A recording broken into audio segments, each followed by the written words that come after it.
Good morning po sa inyo lahat. Isa pang muli yugto na ating daily Bible blessings. Pamagat po na ating aralin ngayong umaga ay hindi gimmick lamang. Hindi gimmick lamang.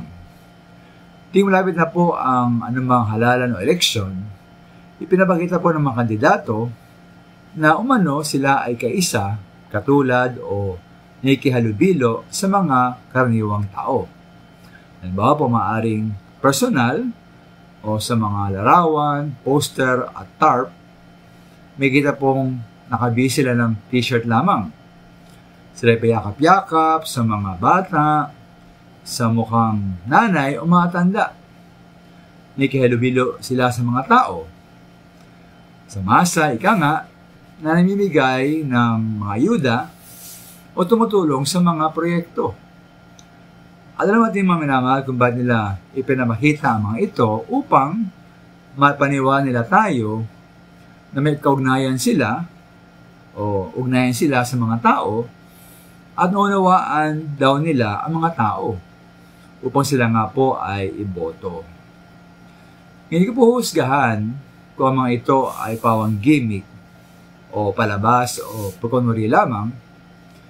Di po isang bagay po ang tiyak na ipinakita po ng ating Panginoong Hesus, si Kristo, na siya'y kaisa natin, katulad natin, na siya po'y may ugnayan sa atin, na siya po'y nakihalubilo sa atin, nanawaan niya tayo, ang mga ito ay totoo. Hindi po gimmick lamang. Ay nga po si Hebrews chapter 2 verse 18, sa pagtukoy sa ating Panginoong Hesus. At ngayon, matulungan niya ang mga tutukso sapagkat siya man ay nakaranas ng pagtukso at paghihirap.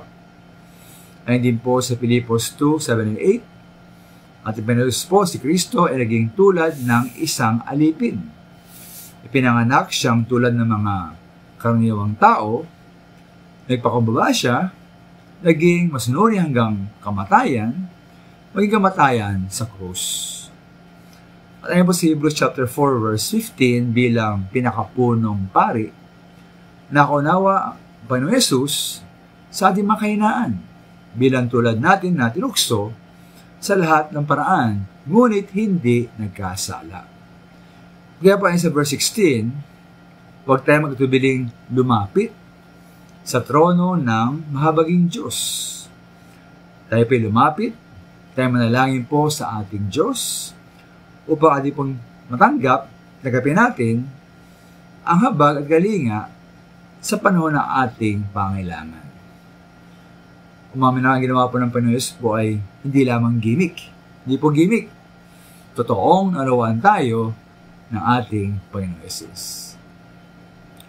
Maraming salamat po.